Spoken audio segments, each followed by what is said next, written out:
Para la UOLRA es muy importante estar en estos ámbitos porque se hace necesario reflexionar sobre lo que decía Roxana, digamos, de este nuevo actor, de este nuevo sector de la clase trabajadora que hoy es una realidad no solamente en la Argentina, sino en el mundo, que son los trabajadores de la economía popular. La UOLRA, que es la Unión Obrera Ladrillera de la República Argentina, es un sindicato que se creó en la década del 40, un sindicato que tiene personería gremial, zona de actuación en todo el territorio nacional y también tiene su propia obra social. Un sindicato que a lo largo de la historia se construyó, ¿no es cierto?, como cualquier sindicato en la historia argentina, con los trabajadores en relación de dependencia, con los trabajadores que tenían patrón, donde había cámaras ladrilleras, donde había la situación de un salario acorde al convenio colectivo de trabajo, con su propia obra social. Y eso se dio, digamos, en algunas provincias. La provincia de Córdoba, provincia de Mendoza, Santa Fe, la provincia de Buenos Aires. En el resto del país, el sindicato de ladrilleros, la Unión Obrera Ladrillera, nunca tuvo, digamos, la decisión política de construir y de organizar a los trabajadores ladrilleros.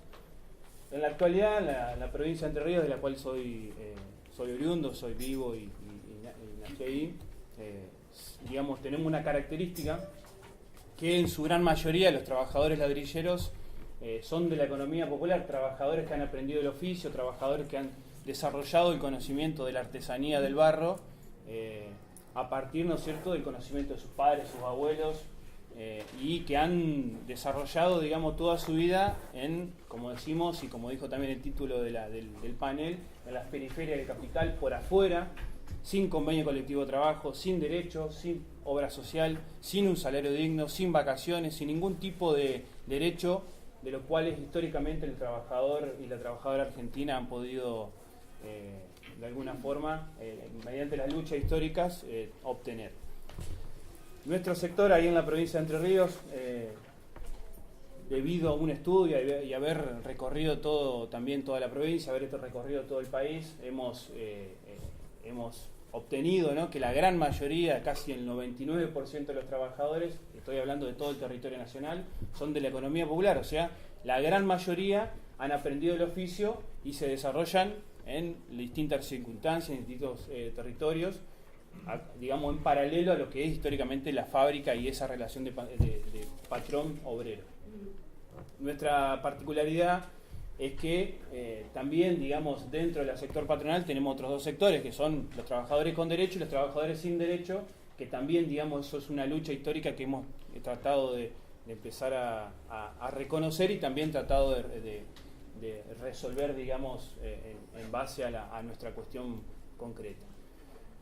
A lo largo, digamos, de estos años, después de un proceso, ¿no?, de intervención del Ministerio de Trabajo, que fue en el 2012, se le intervino al sindicato y se lo nombró delegado normalizador a nuestro actual secretario general, Luis Cáceres, que después de un proceso de normalización, la gran mayoría de las provincias del país han votado por primera vez una comisión directiva nacional.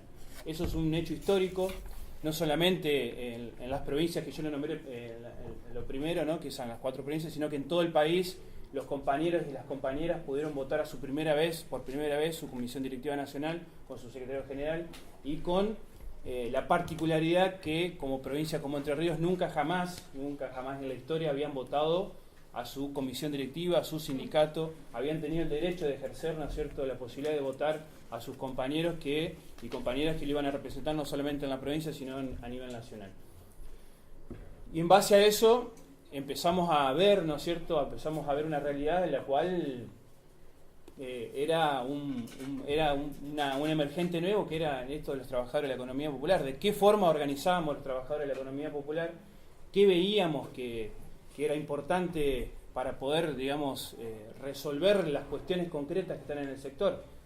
Tengamos en cuenta que es un sector milenario, un sector que el ladrillo se hace de la misma forma hace miles de años, se trabaja con la misma tecnología de hace cientos de años, digamos, y que genera mucha riqueza, muchísima riqueza. Tengamos en cuenta que en la etapa anterior, uno de los pilares fundamentales del proyecto nacional era la construcción, ¿no?, la obra pública, y los trabajadores de la economía popular, en este caso los ladrilleros, no recibieron ni siquiera el 0,1% de los grandes caudales, digamos, de dinero que se generaron a partir de la obra pública. O sea que estamos contando con miles y miles de trabajadores y trabajadoras que están postergados, excluidos, invisibilizados, y que hoy, digamos, el sindicato de ladrilleros está empezando a no solamente hacer visible esa problemática, sino también que los compañeros y las compañeras se están empezando a organizar. Y eso, para nosotros, para la Unión Obrera Ladrillera, para el movimiento obrero organizado, es muy importante. ¿Por qué es muy importante? Porque era, digamos, el primer eslabón de la construcción es el ladrillo. Todos los ladrillos que ustedes ven en la ciudad de Buenos Aires, en la provincia, en donde recorran, se han hecho con manos de un trabajador y manos de una trabajadora. Entonces, ¿quién sabe cómo se hace un ladrillo? Muy pocos. ¿De dónde salen? Menos. ¿Dónde están? ¿En qué condiciones trabajan? ¿Cuántos son? ¿Cuánto producen? ¿Y de qué forma se están organizando? Eso muy poco lo sabemos, solamente los que estamos, y una de las primeras tareas que nos dimos es hacer visible la actividad. Que era, digamos, lo fundamental. Tengamos en cuenta que, como bien decía, era un sector, era un sector muy invisibilizado. Por eso era importante, digamos, no solamente normalizar el sindicato, sino también tener políticas para el sector. Una de esas era articular con el Estado. No hay forma de resolver esta problemática del sector de la economía popular, del sector ladrillero de la economía popular, si no articulamos con el Estado. Porque tenemos un problema no solamente con la comercialización, sino con la producción, los lugares donde están ubicados los hornos ladrilleros. Hay características concretas, como la ciudad de Paraná, hay un barrio que se llama Barrio Los Hornos, que no solamente viven los compañeros y las compañeras y las familias, sino que abren la puerta del rancho, porque ni siquiera tienen paredes, digamos, de ladrillo, y están los adobes, está el horno, está el patio de juego de los pibes. Ahí hay un compañero que es de la CONAETI y que fue parte también ahí en Paraná, estuvo en Paraná y estuvimos contando la experiencia. O sea que tenemos digamos, la necesidad de articular con el Estado para resolver distintas problemáticas educativas, de salud, de vivienda, de infraestructura, todo lo que tenga que ver y que hace de alguna forma la posibilidad de organizar al sector. Nosotros ahí en la provincia de Entre Ríos, les voy a hablar de la provincia de Entre Ríos y también les voy a agradecer que me lleven un mate porque la verdad que... Los ves pasar y... Por es un favor, derecho, es un derecho. Es un derecho. Es un derecho, claro. Tomé un solo mate en toda la mañana, así que les voy a agradecer. Bueno, en la provincia de Entre Ríos tenemos esa característica que la mayoría de los compañeros y las compañeras son de la economía popular y que hemos tomado... digamos, diferentes estrategias. Nosotros en el 2015, mediados de 2015, cuando empezamos a desarrollar la herramienta de organización del sindicato, veíamos todas estas circunstancias, ¿no? La circunstancia de que no teníamos la posibilidad de organizar al sector si no estaba la intervención del Estado, si no había políticas públicas, y se nos ocurrió, primero, saber cuántos eran. No teníamos ni idea cuántos eran, ni idea. Estaban en el monte, estaban en los barrios, en las islas, estaban, bueno, los compañeros 45 o 50 minutos caminando dentro de los montes porque ni siquiera se podía entrar y los compañeros estaban dentro sin agua, sin luz. Hay una colonia que se llama Colonia Federal que está en el norte entrerriano y ahí está 20 minutos de la ciudad y no hay luz ni agua corriente y producen ladrillos en esas condiciones. Entonces se hacía, digamos, fundamental la articulación con el Estado. Y a partir de eso empezamos a crear, a pensar de alguna forma una ley de registro ladrillero, que por ahí, digamos, tampoco nos gusta hablar de registro, de relevamiento, porque el Estado tiene relevamiento de cada persona, pero no de en qué trabaja, en qué condiciones ni nada por el estilo. Pero bueno, hicimos una ley, construimos una ley, se aprobó, se sancionó en el 2015 y esa ley nos dio la posibilidad de tener un número estimativo, que también, digamos, no es un número que se queda cerrado, sino que eso, porque la actividad ladrillera tiene una característica que por lo general en esta etapa donde se produce más, porque supuestamente llueve menos, claro. En invierno llueve mucho más, digamos el secado del adobe tiene mucho más tiempo para poder secarse y poder quemarse. Y bueno, entonces hicimos ese registro, llegamos a la conclusión y una articulación con los municipios, digamos el municipio también es muy importante porque es el actor fundamental en el territorio que conoce a cada uno y a cada una de las compañeras y los compañeros del lugar, y a partir de esa articulación pudimos saber cuántos compañeros había en la provincia de Entre Ríos que tienen horno ladrillero, que son propietarios, entre comillas, de su unidad productiva. 700 compañeros en relación con la actividad y 2.500 que cortan, baquetean, que son las diferentes instancias, ¿no?, de la actividad ladrillera para poder llegar al adobe quemado, digamos. A partir de eso, bueno, surgió que también uno de los ítems más importantes de esa ley era la construcción de una mesa ladrillera. Esa mesa ladrillera, la idea era que, digamos, nos sentemos algunos actores del Estado, algunos actores, estamos hablando IAPB, que era el Instituto de la Vivienda, Ministerio de Desarrollo Social, Trabajo, bueno, Salud, distintas instancias, pero en realidad, como tenemos tal abanico de problemáticas dentro del sector, juntamos a todos, no había, digamos, no había posibilidad de restringirle una silla a alguien del Estado porque teníamos problemáticas de todos los tipos. Y son las problemáticas que históricamente el capitalismo nos ha venido generando en los últimos años. Nosotros con esa ley, bueno, pudimos obtener un registro, un número concreto, pero a partir de eso nos dio la posibilidad de seguir investigando sobre la actividad. Después de eso, con el Ministerio de Trabajo de la Nación, en la gestión anterior, pudimos hacer un relevamiento más concreto sobre las condiciones del trabajo, sobre las condiciones de producción, cuánta cantidad de ladrillo se produce. Eso lo hicimos, nos dio el cuero, digamos, porque después, bueno, cambió el gobierno y llegamos a la posibilidad de que en la ciudad de Santa Elena, que es una ciudad que seguramente habrán conocido la historia de un frigorífico muy importante. Bueno, ese frigorífico tenía 3.000 personas trabajando, 3.000 familias que dependían de ese frigorífico, se fundió en los años 90 y quedaron miles y miles de trabajadores afuera, y muchos de esos trabajadores empezaron a fabricar ladrillo. Ya había familias, ¿no es cierto?, antes, la gran mayoría, pero bueno, en esa actualidad, en esos años, muchos compañeros empezaron a desarrollar la actividad ladrillera. Una localidad muy pequeña del norte entrerriano, que está sobre la costa del Paraná, que hay alrededor hoy de entre 100 y 120 hornos ladrilleros con 4 o 5 compañeros trabajando, asociados, ¿no? No hay una relación de dependencia, sino que asociados, y que de esa cantidad de hornos, 28 hornos ladrilleros producían anualmente 3.200.000 ladrillos.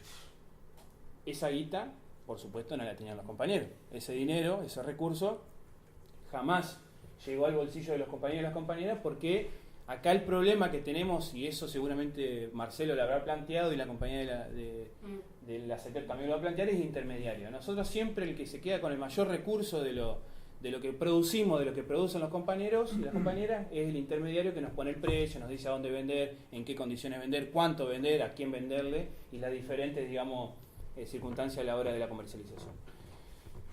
Le planteamos esto al Estado, seguimos articulando con el Estado, pero, digamos, sabemos que en los estados actuales no tienen política para este sector, ni siquiera los reconoce, ¿no es cierto?, más allá de la lucha histórica que hemos venido llevando adelante y que se sancionó un paso muy importante, que fue el salario social complementario. Hay que seguir avanzando. El Estado no nos va a reconocer como trabajadores, nos dicen emprendedores, lo único que emprendemos es el camino de la lucha, nada más, somos laburantes. La lucha y la organización, digamos, no hay otra forma de entender este proceso si no planteamos como trabajadores y no nos plantamos como trabajadores y trabajadoras. A partir de eso, bueno, en paralelo, más allá de la articulación con el Estado, también necesitamos una pata dentro del movimiento organizado. ¿Y esa pata de qué forma la íbamos a empezar a desarrollar, digamos? Primero, que nos reconozcan los trabajadores formales, ¿no?, que tienen relación de dependencia, como trabajadores. Y eso también fue una lucha, mucho debate, mucho esto, digamos, que era también mucho de reuniones con los compañeros, con los gremios más grandes. Y bueno, se dio la posibilidad que se normalizó a nivel nacional la CGT con el triunvirato, y en Paraná, que es la capital de la provincia de Entre Ríos, tuvimos la posibilidad de normalizar la CGT Regional Paraná y de incorporar estos dos nuevos actores, ¿no es cierto?, que son la Secretaría de Economía Popular, que la cual, digamos, la UELRA a nivel nacional, mediante un acuerdo con la Secretaría de Interior, pudimos acceder, pudimos ser parte del Consejo Directivo Nacional de las CGT regionales, y aparte con una figura que está en los estatutos de las regionales de la CGT, que es el delegado fraternal. Ese delegado fraternal es la primera vez en la historia, seguramente, digamos, que hemos buscado la historia en los libros, pero nunca se había configurado, nunca se había dado la posibilidad de que ese delegado fraternal sea de los movimientos sociales. En Paraná pudimos cumplir con ese con esa decisión política, digamos, porque fue una decisión política de la CGT incorporar a este gran porcentaje de trabajadores, y ese delegado fraternal es representante de los movimientos sociales en la ciudad de Paraná. Algo histórico que está, digamos, en los estatutos de la CGT y que hemos podido incorporar. Y que en ese momento, digamos, eso fue en el 2016, nos daba la posibilidad de esta articulación estratégica fundamental, que es la articulación entre el movimiento obrero organizado y los movimientos populares. 2 minutos, bueno. Ya termino igual. Hoy, digamos, tenemos la situación donde, le estaba comentando a los compañeros de la CONEDETI, que más allá de los niveles de articulación, más allá de llevar adelante, digamos, políticas para el sector, de tener, por ejemplo, estamos desarrollando una política de promotores de salud, estamos desarrollando, digamos, que algo muy importante y también que se está dando a nivel nacional, el rol de las compañeras. Las compañeras siempre nos habían dicho antes que eran ayudantes de los hornos, que apilaban, o sea, que armaban las pilas para poder secar, quemaban, pero no cortaban. Digamos, en síntesis, las compañeras laburaban. Eso, nada más ni nada menos. Ustedes no llegaron de las tareas diferenciadas. Claro, las compañeras, digamos, laburaban en el horno a la par del compañero, no hay diferencia de eso. Pero ¿qué pasa? Cuando nosotros llegamos con el sindicato nos encontramos con esa realidad y era fundamental tener una política para poder organizar a las compañeras. Hay compañeras que tienen su propio horno, que hacen todo el proceso de producción, que eso también es muy importante y también hay que dejarlo en claro, porque nosotros, digamos, como nos encontramos con un núcleo, digamos, que la familia es la que trabaja en el horno, no es solamente el compañero, sino que la familia entera está trabajando, y con la particularidad también de tener una política contra el trabajo infantil, porque también tenemos casos de trabajo infantil, y donde nosotros estamos empezando a desarrollar también una campaña contra el trabajo infantil, porque en la economía popular no le podemos llamar trabajo infantil porque, digamos, el pibe y la piba, la gurisa o el gurí, digamos, están todo el tiempo en relación con el trabajo. No nos vamos a poner la gorra a decirle al compañero, che, vota. No se trata de eso, sino se trata de articular y generar políticas para poder resolver digamos, diferentes situaciones que tenemos en el sector. Pero bueno, ya que para cerrar, primero agradecerle nuevamente y bueno, espero que haya servido. La verdad que no soy muy bueno con la disertación, pero hago todo lo posible. Menos mal. Menos mal, claro.